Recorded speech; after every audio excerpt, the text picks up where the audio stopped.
हाँ जी, देखिएगा, आज हम पढ़ने वाले हैं सिंथेसिस के बारे में।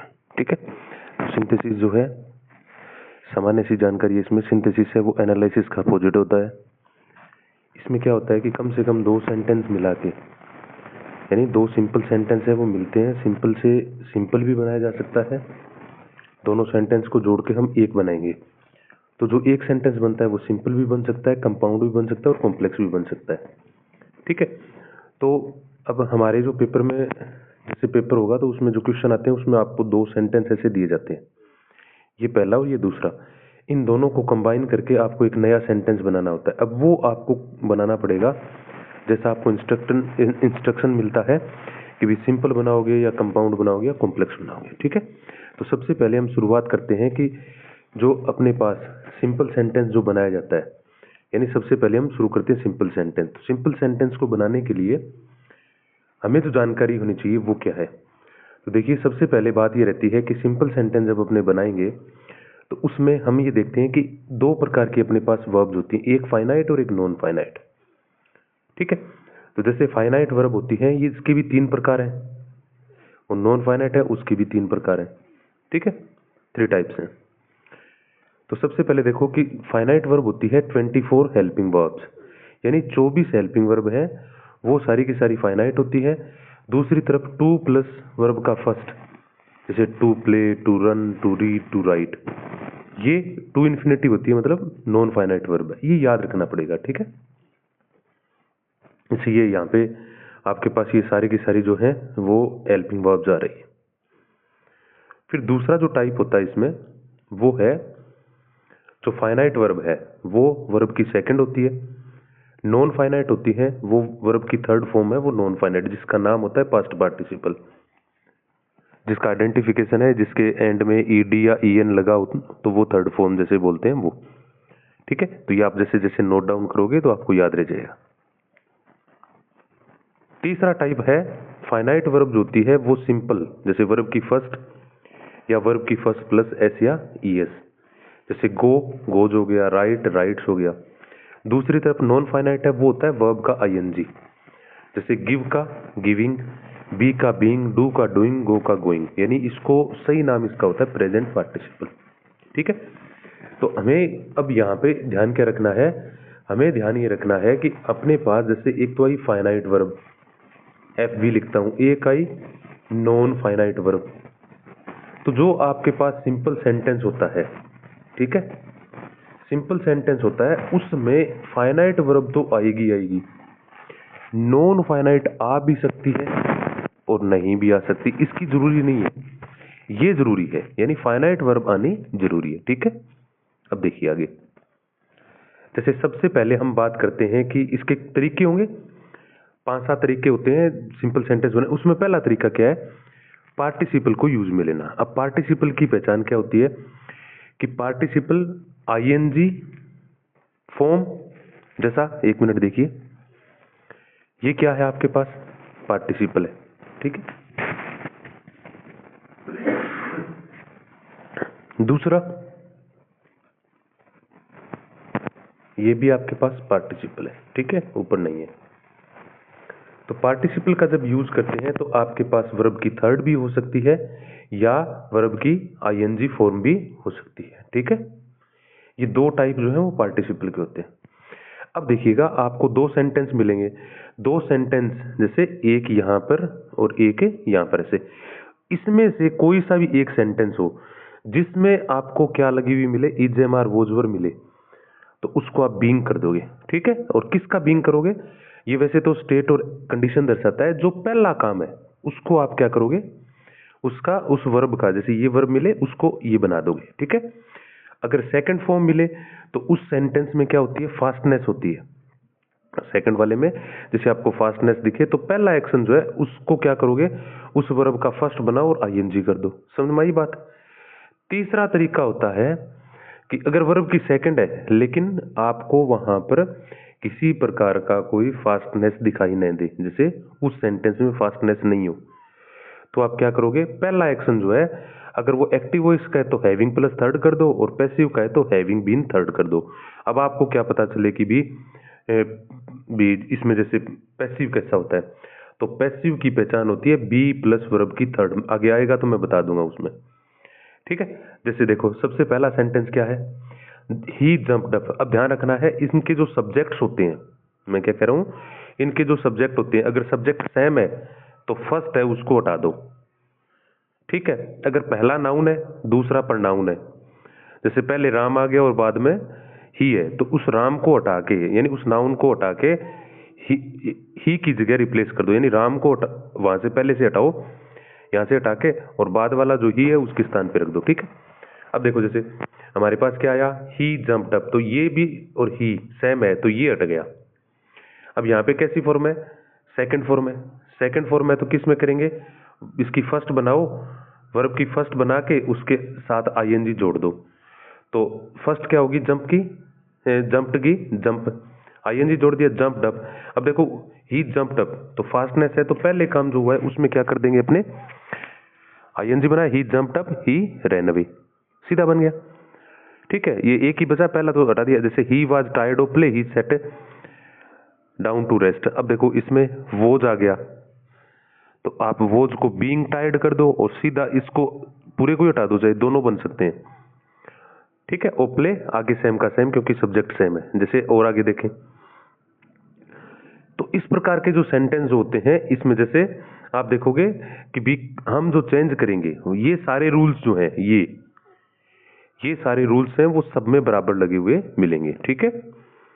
देखिएगा आगे, अब जैसे नाउन अपोजिशन होता है तो इसमें जैसे एक नाउन होगा और दूसरा जो चीज होगा वो उसके बाद कोमा लग के आ जाना है, कैसी तरीके से। जैसे देखो this is my friend, his name is Rama, तो यहाँ पे ये राम किसके लिए है, फ्रेंड के लिए, तो क्या बना sentence, this is my friend Ram, ठीक है। अब जैसे यहाँ पे आया I spent 2 days in Cokes बाजार। अब कोक्स बाजार की विशेषता क्या है कि ये one of the most attractive spot in Bangladesh, तो ये इस कोक्स के साथ आ जाएगा, देखो ये कोमा लग गई और इसके साथ, यानी अपने को क्या करना है, इस वर्ब को नहीं लिखना, एक ही वर्ब आएगी, यानी सिंपल सेंटेंस में फाइनाइट वर्ब एक ही आएगी। अब देखो जैसे इस सेंटेंस में इज है और इसमें इज है, तो इज क्या होती है, फाइनाइट वर्ब होती है। फाइनाइट वर्ब कितनी रखनी है अपने को, एक रखनी है, सिंपल सेंटेंस में एक ही फाइनाइट वर्ब आएगी, ठीक है। इसी प्रकार से हमने आगे देखा क्या है, this town was a prosperous sea port, it is now a heaps.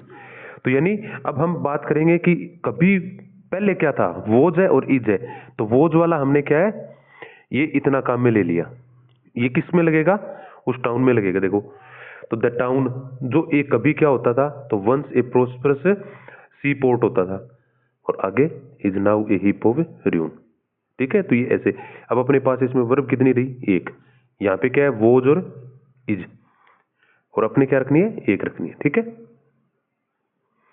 अब देखो यहाँ पे प्रेपोजिशन जो नाउन और जेरेंड बनाती है, इसमें आपको क्या करना है कि प्रेपोजिशन लगेगी, उसके बाद नाउन आता है। वैसे तो ग्रामेटिकली बात करें प्रेपोजिशन के बाद नाउन या प्रोनाउन आता है हमेशा, अगर आप वर्ब लगाओगे तो वो आईएनजी लेके आता है, ठीक है।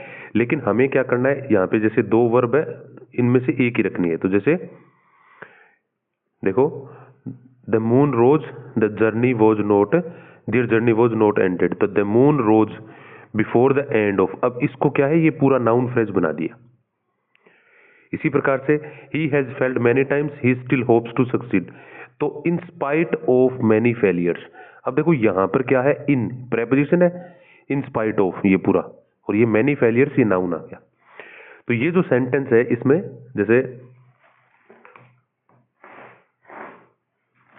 आपने ये यूज में लिया है प्रेपोजिशन वाला, तो इनकी ये फिक्स आपको देख लेना है, ठीक है। जैसे her husband died, she hear the news, she fainted, तो on hearing the news of her husband's death she fainted, तो ये आपको देख लेना है। फिर जैसे देखिए नॉमिनेटिव एब्सोल्यूट का मतलब होता है, नॉमिनेटिव का मतलब होता है सब्जेक्ट, और एब्सोल्यूट का मतलब होता है पैसिव, मतलब जो सब्जेक्ट है वो एकदम निष्क्रिय हो। जैसे the soldier arrived, the mob disperse, disperse का मतलब बिखरना, जैसे तितर बितर होना। तो यहाँ पर अगर सेकंड फॉर्म है तो हैविंग प्लस थर्ड करेंगे, तो the soldier having arrived, the mob disperse. उसी प्रकार से the town was enclosed by a strong wall, the enemy was unable to capture it. तो यहाँ पे क्या है, वॉज एनक्लोज्ड है, तो ये हो गया बी प्लस वर्ब का थर्ड, तो पैसिव हो गया, तो क्या होगा, हैविंग बीन थर्ड। तो the town having been disclosed by a strong wall, आगे कोमा हटा के the enemy was unable to capture it. ठीक है, अब उसी प्रकार से नेक्स्ट देखिए, जैसे अब इन्फिनेटिव का यूज करते हैं, तो इन्फिनेटिव जो है वो टू लगाएंगे अपने। अब ये टू जो है वो सो वेरी को रिप्लेस करेगा या एडजेक्टिव के पहले आएगा।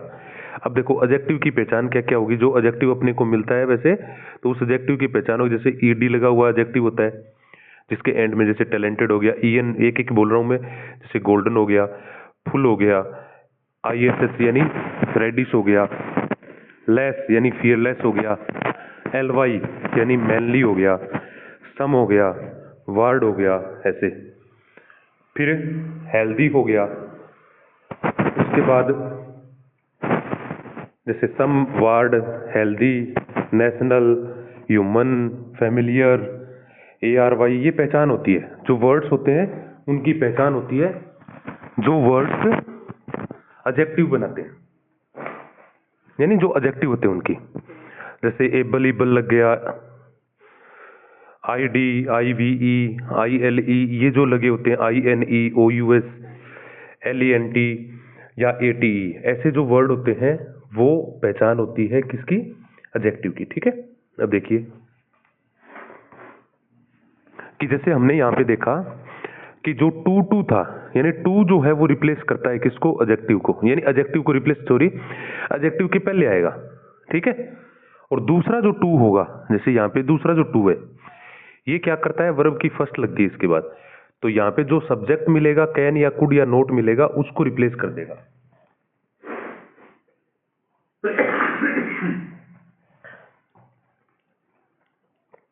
देखिए जैसे सबसे पहले जो हमने पढ़ा, देखो ही इज वेरी फैट, तो वेरी जो है उसको टू रिप्लेस कर गया, और आगे he plus subject plus not था, वहां पे आ गया, तो he is too fat to run. और जनरली क्या होता है कि टू प्लस वर्ब की फर्स्ट फॉर्म जो होती है, इसको बोलते हैं हम टू इन्फिनेटिव। टू इन्फिनेटिव अपने को गोल दर्शाता है, गोल या पर्पस जो है वो दर्शाता है। ठीक है, तो देखिएगा जैसे यहाँ पे क्या, I have some duties, I must perform them, तो यानी मेरे पास कुछ ड्यूटीज है, तो आई हैव सम ड्यूटीज, और क्या करना है, मुझे पूरा करना है, तो टू परफॉर्म करना अपना क्या है, गोल हो गया। ठीक है, तो टू परफॉर्म है वो अपना गोल हो जाता है यहाँ पे। इसी प्रकार से we must finish this exercise, there are still 3 sentence, तो यहाँ पे क्या है, वी मस्ट हैव कितने सेंटेंस है, 3 sentence of this exercise to finish, यानी पूरा करना हमारा क्या है इसमें लक्ष्य है, तो ये लास्ट में आ जाएगा अपना। ठीक है, जैसे यहाँ पे he wanted to educate his son, तो यानी उसका उद्देश्य क्या है कि उसका बेटा पढ़े, इसलिए वो क्या करता है, यूरोप भेजता है, तो he sent his son to Europe, किस लिए, टू बी एजुकेटेड। ठीक है,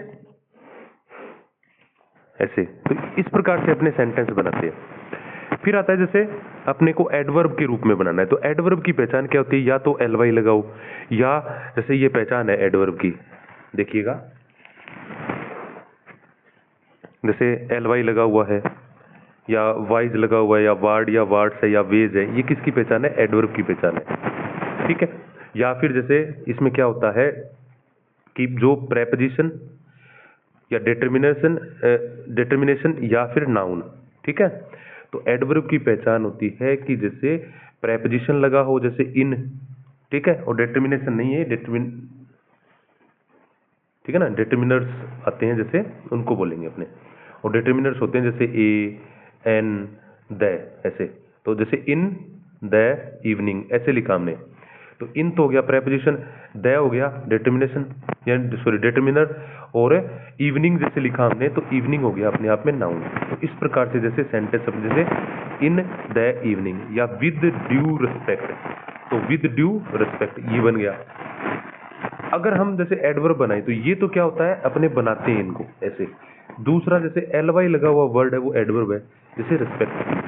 ठीक है, तो डिटर्मिनर ये ऑटो करेक्शन में आ गया, डिटर्मिनर होता है ये, जैसे क्लास 11 में आप पढ़ते डिटर्मिनर से। तो देखिए जैसे अब ly लगा हुआ वर्ड जो है, वाइज लगा हुआ वर्ड लगा हुआ, ये सारे वर्ड्स हैं वो एडवर्ब की पहचान है। तो यहाँ पे क्या हुआ सेंटेंस देखिए, she went to parlour, she went frequently. तो फ्रीक्वेंटली वर्ड है वो ly लगा हुआ एडवर्ब है, तो सी वेंट टू पार्लर और इस वर्ड को ही लिख दिया फ्रीक्वेंटली। तो अपने को वर्ब एक रखनी होती है, वो होगी he was running, his speed was slow. तो स्लो को हम क्या बनाए, ly लगा के क्या बना दिया, एडवर्ब बना दिया। तो ही वॉज रनिंग स्लोली, ठीक है। जैसे he deserved to succeed, he failed, तो ही फेल्ड अनडिजर्वडली, डिजर्व करता था सक्सेस लेकिन नहीं हुआ, तो इसको नेगेटिव बना दो। The son set, the boys had not finish the, तो यह क्या बनेगा, the boy has not finish the game.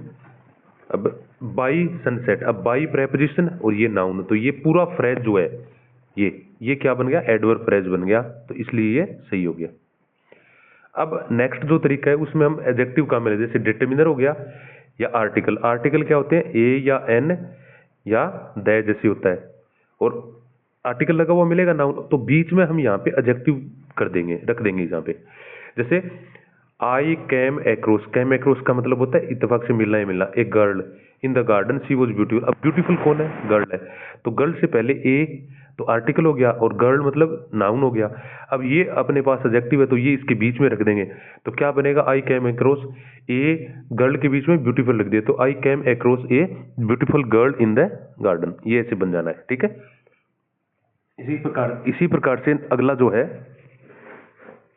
कि they laughed at a small boy he was hungry, hungry कौन है, ए स्मॉल बॉय, तो यहाँ पे क्या बनेगा, they laughed at a small hungry boy, तो ये इसके बीच में आ जाना है, ठीक है। फिर देखिए हमने क्या करना है कि कंजंक्शन ऐड करना है, ठीक है।